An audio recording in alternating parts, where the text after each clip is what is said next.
Happy Sunday teman-teman Gibeon Youth. Yuk sama-sama kita nyanyikan lagu ini.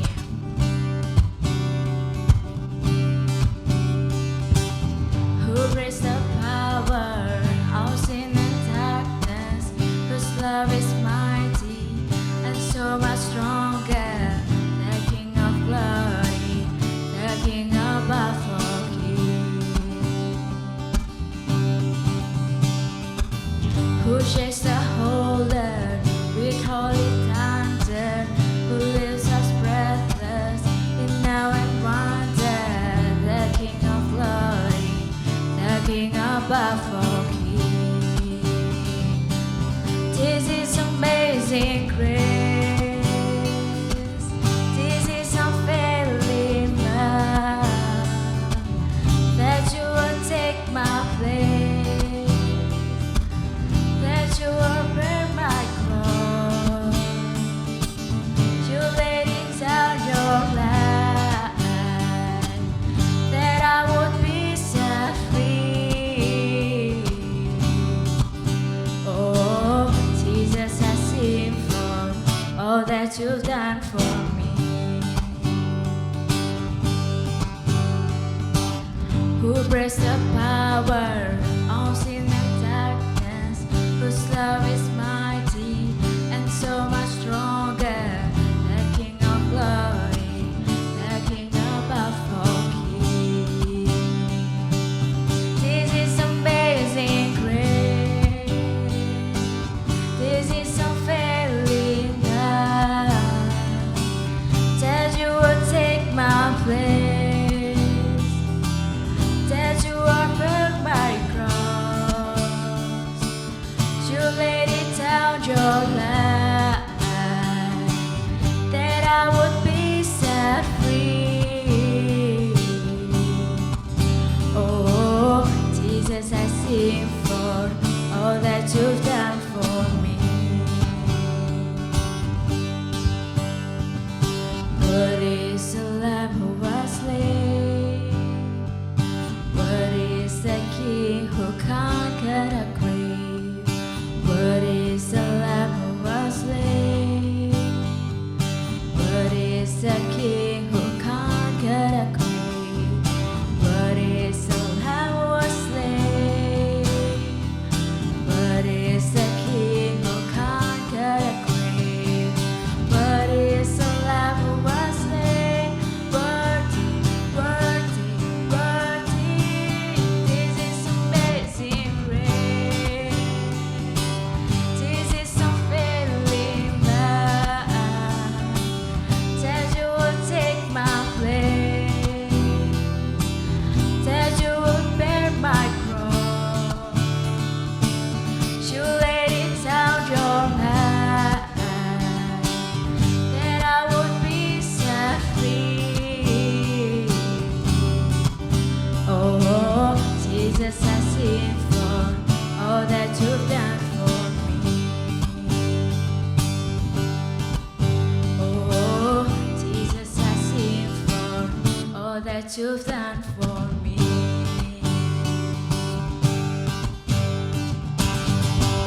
Happy Sunday. Halo teman-teman, Happy Sunday. Hari ini spesial banget karena yang berbicara adalah teman baru saya dari Sekolah Tinggi Teologi Saat. Dan kakak yang satu ini sedang menyelesaikan kuliah S2 Teologi. Jadi dia akan ada bersama-sama dengan kita sampai beberapa waktu ke depan. Oke, tak berlama-lama lagi, yuk kita dengerin khotbah pada hari ini. Halo teman-teman Gibeon Youth, pasti banyak yang belum kenal saya ya. Perkenalkan, nama saya Willy, saya adalah mahasiswa dari Saat yang sedang menjalani praktik pelayanan di gereja ini. Nah, berbeda dengan teman-teman saya yang sebelumnya, yang pernah ke Gibeon, kali ini saya akan berada di Gibeon selama sepanjang tahun. Dan walaupun kita masih sulit bertemu secara langsung karena pandemi, saya berdoa kiranya nanti kita punya waktu untuk bisa saling mengenal. Dan sebelum kita lebih lanjut mendengarkan dan merenungkan firman Tuhan, mari kita berdoa terlebih dahulu. Bapa di dalam surga, terima kasih Tuhan boleh kembali mengumpulkan kami secara virtual untuk mengikuti ibadah kami, bahkan tiba waktunya untuk kami sama-sama membaca dan merenungkan firman-Mu. Kiranya Tuhan sendiri yang akan menolong setiap kami, biarlah kami boleh mengerti dan hidup kami pun boleh diubahkan lewat firman yang akan sama-sama kami renungkan. Terima kasih ya Tuhan, bersabdalah kepada setiap kami, di dalam nama Tuhan kami Yesus Kristus, kami berdoa. Amin. Teman-teman, hari ini kita masih akan melanjutkan khotbah kita dari kisah hidup Yusuf. Dalam rangkaian khotbah berseri God Redeems His People, kita akan lanjutkan dengan God Overrides Evil with Good. Allah mengalahkan kejahatan dengan kebaikan. Sepertinya ungkapan ini sudah familiar dengan kita semua ya. Di film-film superhero misalnya. Pasti ceritanya karakter yang baik akan selalu mengalahkan yang jahat ya.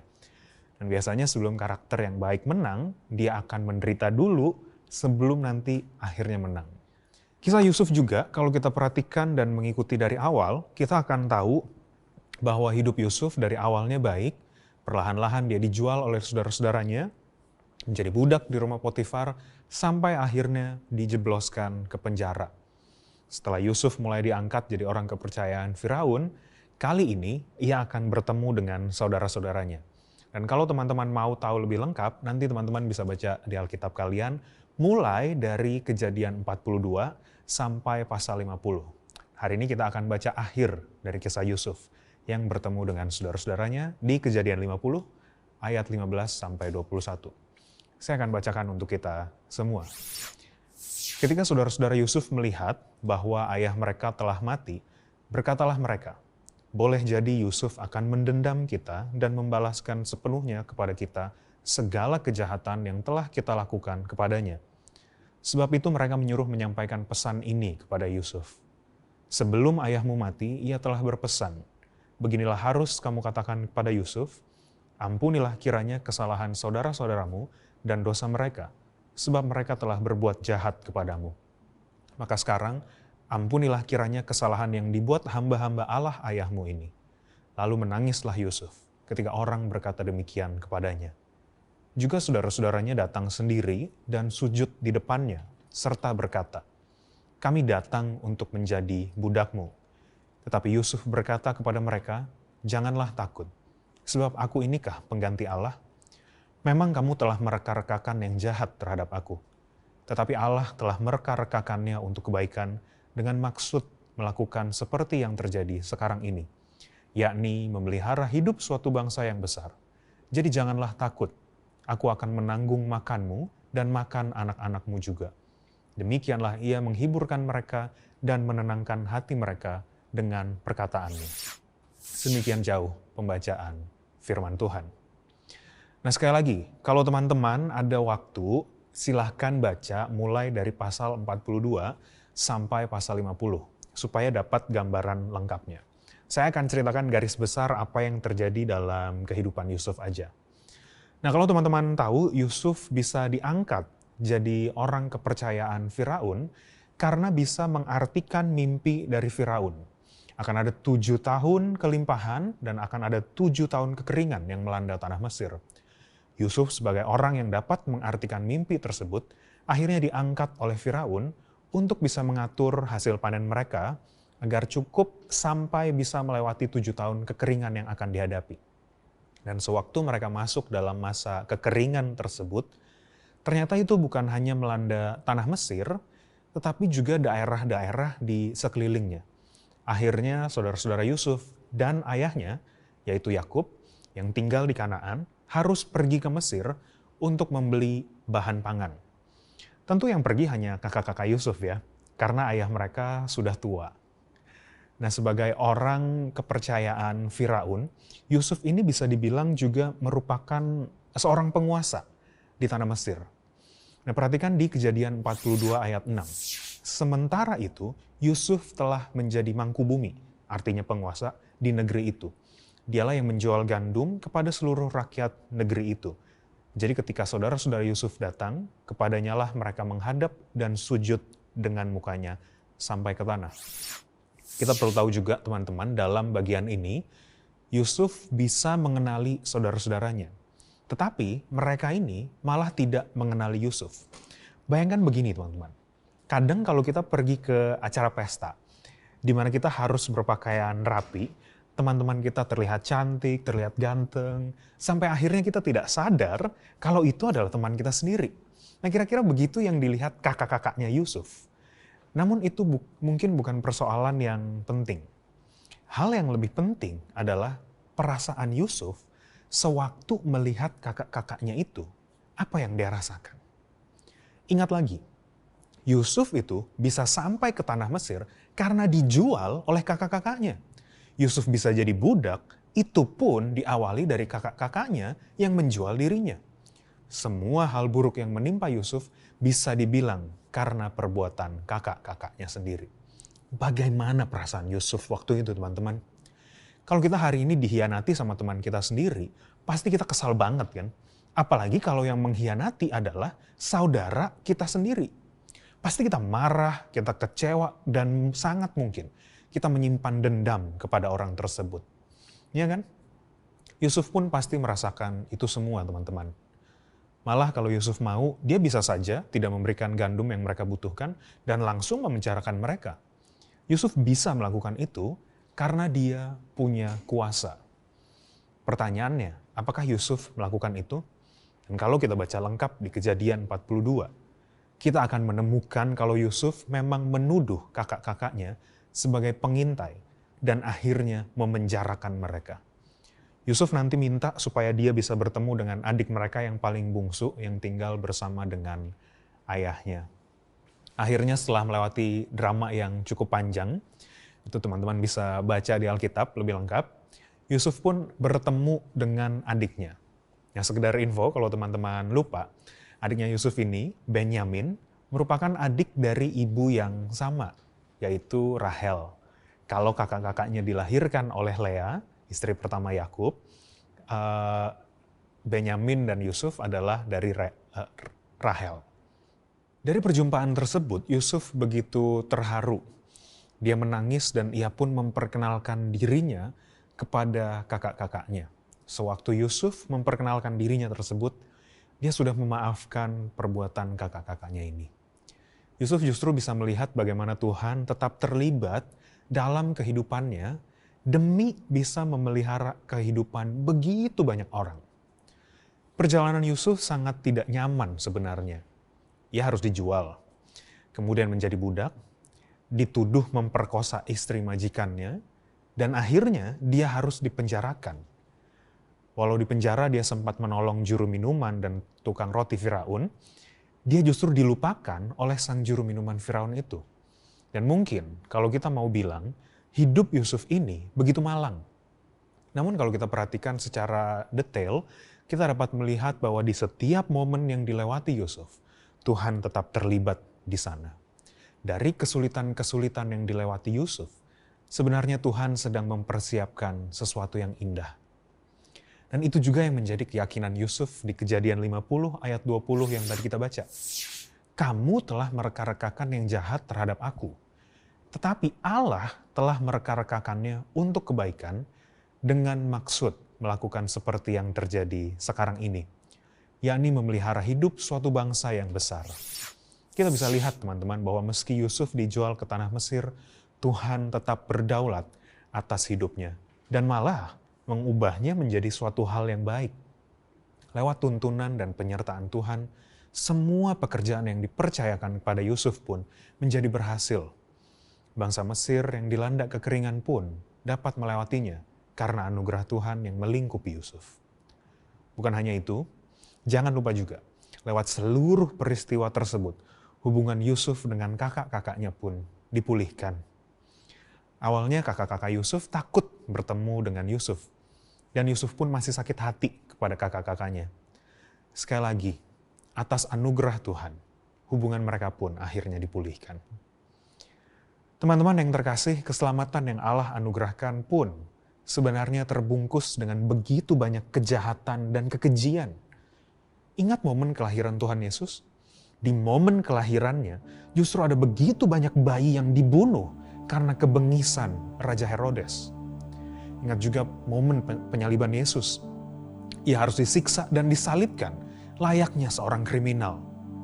Padahal apa kesalahan yang ada dalam diri Tuhan Yesus? Tidak ada. Yang ada malah kesalahan kita semua yang dilimpahkan kepadanya. Sungguh, syukur kepada Allah, karena lewat kedua momen yang mengerikan tersebut, kita semua hari ini dapat beroleh keselamatan dari Allah. Kita yang seharusnya mati, malah akhirnya dapat menikmati persekutuan dengan Tuhan. Inilah jaminan kehidupan kita, teman-teman, bahwa setelah kita meninggalkan dunia ini, kita akan bersama dengan Tuhan. Hari ini mungkin kehidupan kita penuh dengan kesulitan dan masalah. Pandemi ini masih belum berakhir. Hubungan kita dengan orang tua, atau kakak, atau adik, atau mungkin dengan teman-teman pun sepertinya jadi tidak baik juga. Sungguh keadaan yang mungkin tidak ideal, teman-teman. Tapi tidak perlu takut, karena Allah turut bekerja dalam segala sesuatu di dalam kehidupan kita. Firman Tuhan di dalam Roma 8 ayat 28 berkata, kita tahu sekarang bahwa Allah turut bekerja dalam segala sesuatu untuk mendatangkan kebaikan bagi mereka yang mengasihi Dia, yaitu bagi mereka yang terpanggil sesuai dengan rencana Allah. Melalui segala keadaan yang mungkin tidak baik, ingatlah bahwa Allah terus bekerja dalam kehidupan kita ini. Kita hanya perlu terus mengikuti dan taat pada rencananya. Sekarang mungkin kita tidak mengerti apa yang sedang Tuhan persiapkan dalam kehidupan kita. Nanti, setelah kita melewatinya, kita baru akan paham, kita baru akan mengerti apa yang Tuhan siapkan dalam kehidupan kita. Kalau boleh cerita sedikit, teman-teman, awalnya saya juga tidak mengerti tentang panggilan saya untuk masuk ke sekolah teologi. Dalam menjalaninya pun tidak mudah, teman-teman. Sekarang, setelah sampai di titik ini, saya baru bisa melihat karya Tuhan di dalam kehidupan saya. Mungkin saya hanya bisa berpesan kepada teman-teman untuk terus bertahan dalam masa-masa yang mungkin sulit bagi teman-teman. Dan ketahuilah bahwa walaupun kita tidak menyadarinya, Allah turut bekerja di dalam kehidupan kita semua. Marilah kita terus melanjutkan perjalanan kehidupan kita dengan satu keyakinan, Tuhan terus bekerja di dalam momen-momen yang kita lewati. Amin. Teman-teman, mari kita ambil waktu teduh secara pribadi. Kita mau tundukkan kepala kita mau pejamkan mata kita. Mari kita ingat kembali momen-momen yang telah kita lewati. Ingat juga momen di mana hidup kita merasa berat sekali. Hidup kita terasa sulit sekali. Dan ingatlah bahwa kalau hari ini teman-teman sudah bisa melewatinya, itu semua hanya karena anugerah dari Tuhan. Syukurilah untuk anugerah yang Tuhan telah berikan pada kita. Dan marilah kita memohon biar Tuhan yang akan terus menolong, menyertai kita di dalam perjalanan kehidupan kita. Kita berdoa. Ya Bapa, terima kasih untuk setiap momen yang boleh kami lewati. Ada momen yang menyenangkan, ada momen yang mendukakan. Mungkin banyak yang mendukakan ya Tuhan, daripada yang menyenangkan. Tapi kami bersyukur bahwa di setiap momen yang kami lalui itu, Tuhan tidak meninggalkan kami. Bahkan Tuhan terus menggunakan momen-momen yang kami lewati. Sejelek apapun itu, Tuhan menggunakannya demi kebaikan Tuhan di dalam kehidupan kami. Ajar kami ya Tuhan, untuk terus mengandalkan Engkau. Ajar kami untuk terus bersandar kepadamu. Biarlah kehidupan kami ini menjadi kehidupan yang sungguh-sungguh berkenan di hadapan-Mu Tuhan. Boleh menjadi kehidupan yang baik di mata-Mu ya Tuhan, bukan baik bagi kami. Dan biarlah di dalam kehidupan kami ini, kami tidak pernah melepaskan keyakinan ini ya Tuhan. Bahwa Tuhan akan terus menggunakan momen-momen kehidupan kami, baik yang buruk, baik juga yang menyenangkan bagi kami, demi kemuliaan nama-Mu. Terima kasih ya Tuhan untuk kesempatan kami boleh mendengarkan firman-Mu. Dan biarlah firman-Mu ini yang boleh terus bertumbuh. Roh Kudus-Mu yang akan memberikan pertumbuhan di dalam hati kami masing-masing. Terima kasih Tuhan, di dalam nama Tuhan kami Yesus Kristus, kami akan menutup ibadah kami. Amin. Sedikit pengumuman untuk kita sekalian, kita semua. Bagi teman-teman yang membutuhkan dukungan doa, silahkan tuliskan pokok doa kalian dengan cara scan QR code yang ada di layar teman-teman dan kalian bisa tuliskan apa yang menjadi beban atau pergumulan kalian begitu ya. Kami akan mendoakan kalian. Dan juga terus ikuti daily devotion yang telah dibagikan oleh kakak-kakak pembina teman-teman. Itu saja mungkin pengumuman yang dapat dibagikan. Happy Sunday, Tuhan memberkati.